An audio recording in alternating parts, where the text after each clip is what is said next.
नमस्कार बच्चों, कैसे हैं आप सब लोग। आशा करती हूँ आप लोग बहुत अच्छे होंगे। मैं हूँ आपकी हिंदी की व्याकरण की अध्यापिका। तो बच्चों, पिछले पाठ में हमने पढ़े थे लिंग, जिसमें हमने उसके नियम भी जाने थे। आज हम पढ़ेंगे पाठ नंबर 10, जिसका नाम है वचन यानी कि नंबर। इधर देखिए सभी बच्चे, वचन क्या होते हैं बच्चों, नंबर क्या होते हैं।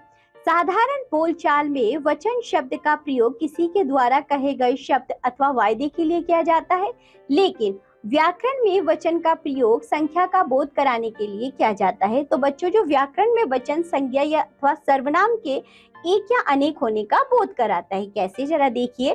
निम्नलिखित वाक्यों को ध्यान पूर्वक पढ़िए, जरा इन्हें ध्यान से पढ़िए बच्चों। लड़का खेल रहा है, लड़के खेल रहे हैं, घोड़ा दौड़ रहा है, घोड़े दौड़ रहे हैं, बच्चा सो रहा है, बच्चे सो रहे हैं, वह हंस रहा है, वे हंस रहे हैं। उपर्युक्त वाक्यों में लड़का, घोड़ा, बच्चा तथा वह संख्या में एक होने का बोध कराते हैं, जबकि लड़के, घोड़े, बच्चे और वे संख्या में एक से अधिक का बोध करा रहे हैं। इस प्रकार के संज्ञा शब्दों में संख्या के बदल जाने पर उनके रूप भी बदल जाते हैं। वचन के कारण संज्ञा में विकार भी उत्पन्न हो जाता है। परिभाषा देखिए बच्चों पहले। शब्द का वह रूप जिससे यह ज्ञात हो कि वह एक प्राणी, वस्तु या स्थान के लिए प्रयुक्त हुआ है अथवा अधिक के लिए वचन कहलाता है। हिंदी में वचन दो प्रकार के होते हैं, एक वचन यानी कि सिंगुलर नंबर, बहुवचन यानी कि प्लूरल नंबर। आइए जानते हैं बच्चों, एक वचन यानी कि सिंगुलर नंबर क्या होता है।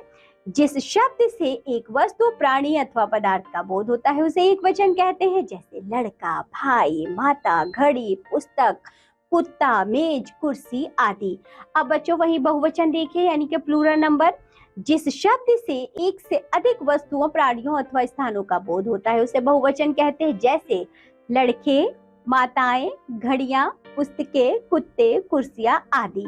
तो बच्चों आपको समझ में आया एक वचन बहुवचन क्या होता है। अब हम आगे बढ़ते हैं, पढ़ेंगे अब हम वचन की पहचान। सभी बच्चे इधर देखिए।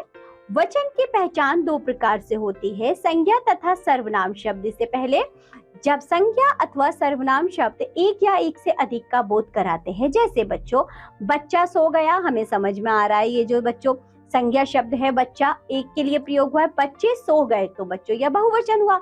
नदी बहती है, एक वचन है, नदियां बहती हैं तो यह बच्चों बहुवचन है। मैं पढ़ूंगा, एक वचन, हम सब पढ़ेंगे, बहुवचन। वह बाजार जाएगा, ये सर्वनाम बच्चों, वह सर्वनाम से हमें समझ आ रहा है एक वचन, वे बाजार जाएंगे, इस सर्वनाम से हमें समझ आ रहा है बहुवचन।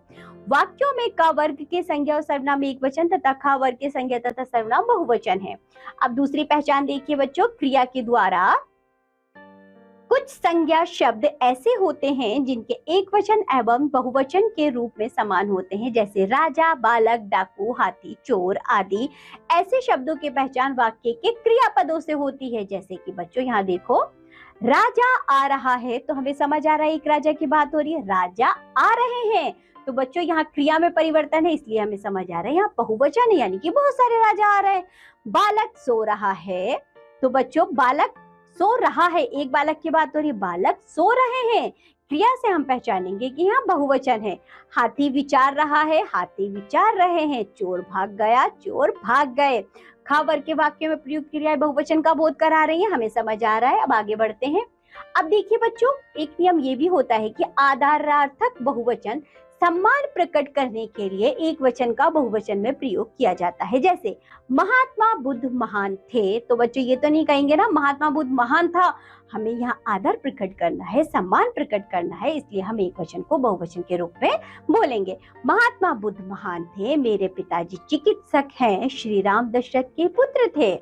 अब बच्चों हम पढ़ेंगे वचन संबंधी कुछ नियम। यहाँ देखिए वचन संबंधी अन्य नियम क्या होते हैं। कुछ शब्दों का प्रयोग सदैव एक वचन में होता है, जैसे कि सोना, भीड़, जनता, चाय, घी आदि। उसके पास बहुत सोना है, आज मेले में बड़ी भीड़ थी। जनता भ्रष्टाचार के विरुद्ध आंदोलन करेगी। कितने प्याले चाय चाहिए, हम तो ये तो नहीं कहते ना कितने प्याले चाय चाहिए, तो चाय बच्चों एक वचन में प्रयोग होता है। आगे देखिए दूसरा नियम, निम्नलिखित शब्दों का प्रयोग सदैव बहुवचन में होता है, जैसे कि दर्शन, आंसू, होश, हस्ताक्षर आदि। बड़प्पन दिखाने के लिए भी मैं के स्थान पर हम का प्रयोग किया जाता है। जैसे पिताजी ने कहा, हम स्वयं आ रहे हैं, यहाँ हम का प्रयोग बड़प्पन दिखाने के लिए किया गया है। लोक व्यवहार में कुछ शब्दों का प्रयोग बहुवचन में प्रयोग किया जाता है, जैसे कि तू एक वचन के स्थान पर तुम का प्रयोग ही अधिकतर किया जाता है। तो चलिए बच्चों, कुछ और नियम पढ़ते हैं हम। यहाँ देखो, पुल्लिंग शब्द के अंतिम आ को ए कर देने पर बहुवचन बन जाता है, जैसे कि तोता तोते, पंखा पंखे, कपड़ा कपड़े, जूता जूते, कीड़ा कीड़े, शीशा शीशे, ताला ताले, बकरा बकरे।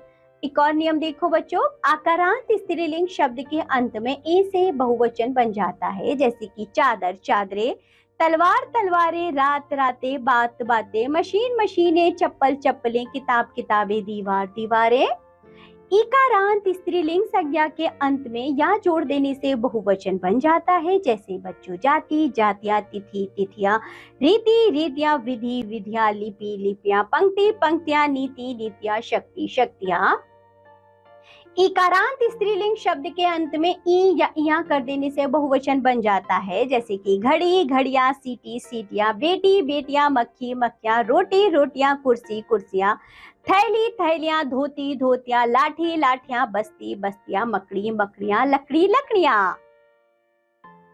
शब्द के अंत में या को या कर देने से बहुवचन बन जाता है, जैसे कि बच्चों चिड़िया चिड़िया, बिटिया बिटिया, डलिया डलिया, चुहिया चुहिया, गुड़िया गुड़िया, बुढ़िया बुढ़िया। अकारांत स्त्रीलिंग शब्दों के अंत में ए जोड़ देने से बहुवचन बन जाता है, जैसे कि बच्चों कविता कविताएं, विधवा विधवाएं, पाठशाला पाठशालाएं, छात्रा छात्राएं, लता लताएं, माला मालाएं, कला कलाएं, सेना सेनाएं, गाथा गाथाएं, आचार्य आचार्याएं। आगे देखिए, उकारांत उकारांत और औकारांत स्त्रीलिंग संज्ञाओं के अंत में उ को ड कर तथा ए जोड़ने से बहुवचन बन जाता है, जैसे कि लू लुए, जू जुए, धेनु धेनुए, वस्तु वस्तुएं, बहु बहुएं, गौ गौएं। कुछ शब्दों के अंत में गण वृंद, जन, लोग, वर्ग आदि शब्द जोड़कर बहुवचन बन जाता है, जैसे कि बच्चों मित्र मित्रगण, प्रजा प्रजाजन, गायक गायक वृंद, नेता नेतागण, अमीर अमीर लोग, आप लोग, संत संत जन, छात्र छात्र वृंद, मजदूर मजदूर लोग, विद्वान विद्वजन। तो बच्चों, इसी के साथ ये पाठ होता है यहाँ समाप्त। आज हमने पढ़े वचन, हमने वचन के नियम भी जाने। आप लोग इस वीडियो को अच्छे से देखिए, इसका अभ्यास करिए। अब हम मिलेंगे आपसे अगली कक्षा में, तब तक के लिए बाय बच्चों।